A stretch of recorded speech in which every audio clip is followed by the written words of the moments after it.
The first Friday practice after the summer break has finally been completed, and there were quite a few talking points that we want to delve into and some data that I do want to talk about before we head into qualifying tomorrow. First and foremost, we have to talk about all of the incidents across the free practice sessions. You can tell that everyone was a little bit rusty after the summer break. Nico Hülkenberg had a crash in free practice 1, as well as Lance Stroll's engine not quite being set up correctly, and they thought they had a problem with it, but it seems to have been fixed now, and they put the original engine back in that car, so it doesn't feel like it's something that was terminal, and they can use that engine furthermore. Then in free practice 2, we saw a really weird incident where Piastri lost control of his McLaren, but then that led to Daniel Ricciardo also crashing too, as the AlphaTauri came around the corner. He just didn't really see Piastri in the middle of the road and decided to bounce into the barriers as well. We saw Carlos Sainz in the gravel, Max Verstappen in the gravel, lots of traffic because of the short track and the fact that it is a 1 minute 10 to 1 minute 15 lap around here, and therefore all of those cars condensing in. It does worry me for free practice 3 tomorrow and also moving into qualifying, especially qualifying 1, where we've got all 20 cars on track. There's going to be very tight, and I'm sure we're going to see some upset drivers because of traffic moving into the weekend. But let's talk about some statistics and some of the cars that we need to talk about upgrade-wise. Aston Martin with the biggest upgrade coming into this weekend. They have a brand new floor and diffuser aimed at increasing overall downforce in the car. We know that they had the upgrade in Canada. It clicked for the Canadian Grand Prix. Fernando Alonso got a podium there and then missed out on the last 4 races where they just haven't quite been at the pace of the likes of McLaren and Mercedes, and therefore Aston Martin looking to improve that. And actually, so far this weekend looks to be going fairly well. If Lance Stroll would have been able to complete free practice 1, that would have been a little bit better. But generally speaking, fairly happy with where Aston Martin are at. Red Bull have a brand new beam wing. Mercedes have tweaks to their floor and side pod inlets, but those two always bring little upgrades here and there, especially during this European stint. So that's nothing really to be that interested about. Haas, though, have a new front wing and nose assembly to solve their race pace issues. So we're going to have to wait until Sunday to see how that goes. They weren't looking too good in FP1 and FP2 that I'll talk about in a moment, but maybe when we get down to the race pace and just generally their ability to hold on to tyres is what I'm looking forward to seeing on Sunday with Haas and that brand new front wing. AlphaTauri and McLaren also brought tiny little adjustments to their rear wings, but again, nothing really that big, nothing that's going to change their pace dramatically. And there were no listed parts from Ferrari, Alpine, Alfa Romeo, or Williams. So those 4 teams all decided against picking up upgrades this time around. Let's delve into some statistics though and look at some stats from this weekend. Back of the pack I'm going to start with, because the Ferrari powered cars, in particular the 2 Haases and the Alfa Romeo of Zhou Guanyu, really struggling. Alfa Romeo doing slightly better with Bottas in free practice 2 in particular, but out of those cars, like just comparing the 2 together, you can see that Alfa Romeo still lacks that top line speed. Like Zhou Guanyu is carrying so much speed through the final couple of corners, and then as soon as it gets to the straight, you can just see that Haas car flies away. And if you look at Zhou Guanyu's pace coming into the first corner compared to Kevin Magnussen right at the start of their best laps there, you can just see that Haas has a massive straight line speed advantage, which would be interesting to see if the Haas, therefore, qualifies a little bit further back, which I'm expecting, but maybe is able to use that top line speed to get in front of the Alfa Romeos. It is going to be really tricky to overtake. That turn 1, though, is the only real overtaking opportunity. Kevin Magnussen, Nico Hülkenberg, maybe they'll be able to get a little bit out of that. Then moving on to AlphaTauri versus Williams, because AlphaTauri looks really good with Yuki Tsunoda, and the Williams just looks absolutely sensational. Like FP1, we saw Albon 5th place, Sargent 7th place, and Yuki Tsunoda 9th place. And then in FP2, we saw 2 of the 3 in the top 10 again, with Albon coming in 3rd place and Tsunoda coming 5th. So AlphaTauri, they look like they've got the slow speed advantage, but the Williams is just quick everywhere. And actually, this got me thinking, if the Williams is in and amongst the mix, and also Yuki Tsunoda is going to be hovering around kind of the rear end of the points positions, I'd imagine, during qualifying tomorrow, I feel like this is an opportunity for Sargent to really kick on and get his first points. Just because There are a few teams later on that kind of normally are right towards that top end that don't seem to quite have the pace this weekend. And I think it has opened the door for Williams to maybe pick up some points, which is unexpected because I didn't think that this would be a track that really suited them. There isn't that top line speed advantage like you have at, say, a Monza or a Silverstone even, where the Williams car was really good in free practice there as well. But the Williams looked really quick in FP2 and managing to get that straight line speed advantage even on the shorter straights. Like if we look at this right now, obviously going down towards turn 1, the Red Bull still has an incredible DRS advantage. And I wanted to see whether or not the Williams had the straight line speed advantage still over the Red Bull, just because the Red Bull is the one to compare to right now. And actually, looking at those areas apart from down towards turn 1, generally speaking, Albon had the better straight line speed advantage. There was a little mistake in the middle there from Albon as well. So if Albon can actually get together a lap tomorrow, I think we could see something a little bit special from Alex.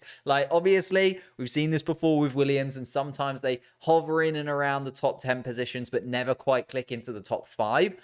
Albon, for me, this weekend could do something a little bit special and possibly break into that top 5.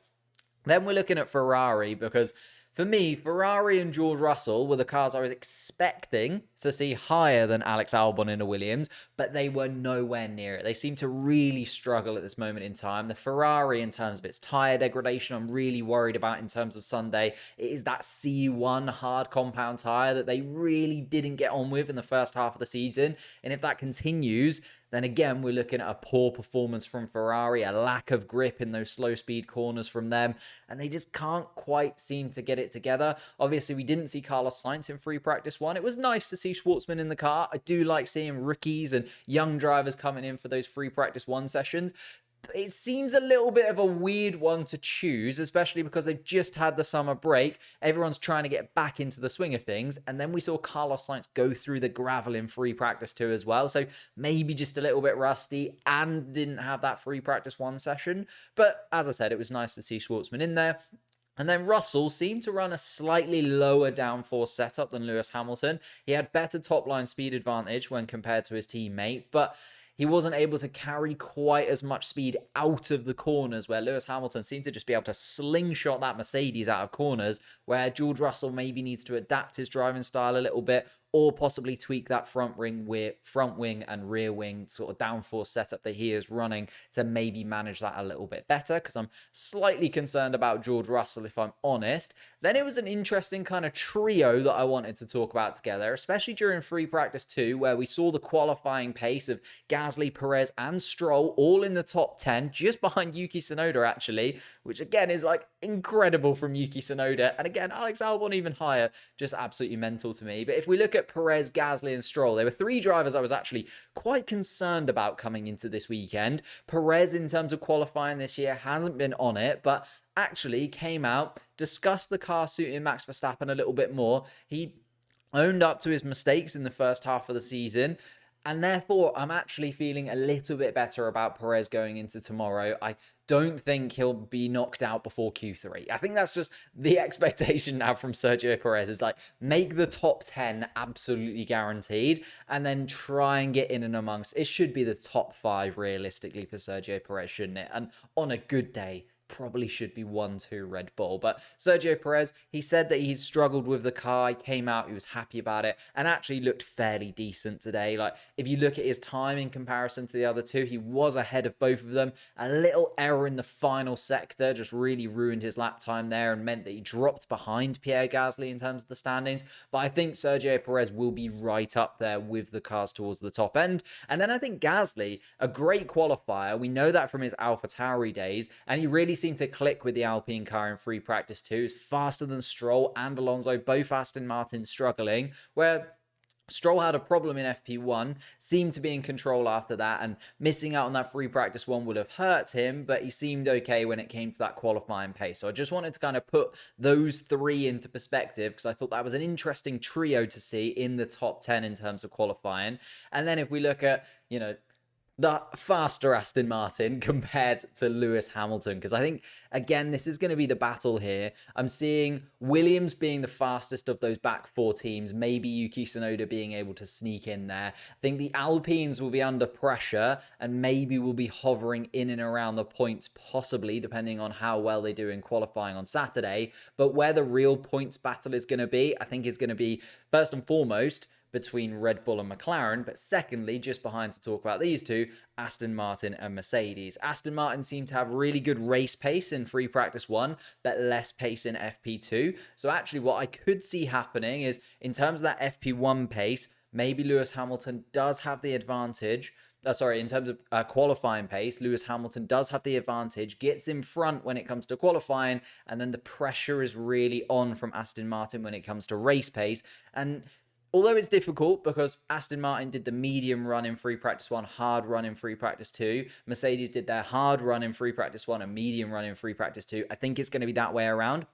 And also the fact that the Aston Martin upgrades for downforce seem to be really working through those slower speed corners. Like, you look at turn 1 there, you look at, sort of generally speaking, down towards turn 11 as well, although Lewis Hamilton was carrying more speed into the corner, actually round the corner itself, and then down in towards the final couple of corners, sort of 12, 13, 14, you can see Fernando Alonso does have that advantage, and also has the straight line speed advantage. So I'm going to be really interested to see how these two line up with one another. I think if Hamilton qualifies just in front of Fernando Alonso, we could have a really good battle between those two come Sunday. But let's talk about the top two then. Red Bull and McLaren for me. Norris was actually fastest in FP2, looked really good for qualifying tomorrow, although you can see it did flip-flop a little bit. Lando Norris had the better first sector, then Verstappen had a really good second sector, lost out a little bit of time, gained it back, and then just lost out a little bit more time right at the beginning of that third sector, Max Verstappen, and couldn't quite get it back up to matching Lando Norris. Was very, very, very close indeed, but just dropped behind him. Verstappen with a little trip through the gravel. Maybe, just maybe, this is an opportunity for McLaren and Lando Norris, am I going to say, gets the first win of the season that isn't a Red Bull? It does seem contentious considering Max Verstappen is going for that 9 victories in a row. But I just think it could be there. Qualifying looks set to be a really, really tight battle between lots of different teams, especially with Williams stepping up and Ferrari looking slow. Right now, if I had to call it, I'm going to say that the Red Bull and the McLarens look quickest. We're probably going to see the Mercedes and Aston Martin slotting just behind, possibly with a Williams in there as well. And then we've got the Ferraris, the Alpines as well, possibly even an AlphaTauri in the mix there with Yuki Tsunoda. We didn't quite get to see what Daniel Ricciardo had going for him. And then I imagine that the Alfa Romeos and the Haas's will probably be towards the back of the pack. So we're going to see a lot of really interesting battles, and I'd love to know your early predictions. Who's going to be on pole position tomorrow, and therefore who's probably going to go on to win the race, because there's not a lot of overtaking opportunities. Although I'm just going to throw a spanner in the works. I have seen that it's likely to rain during qualifying tomorrow. So that could mix up the grid entirely and could be completely different to what we've seen now. So thank you so much for watching. If you've enjoyed this little rundown of free practice, feel free to subscribe, hit that like button, and I'll see you for qualifying live tomorrow.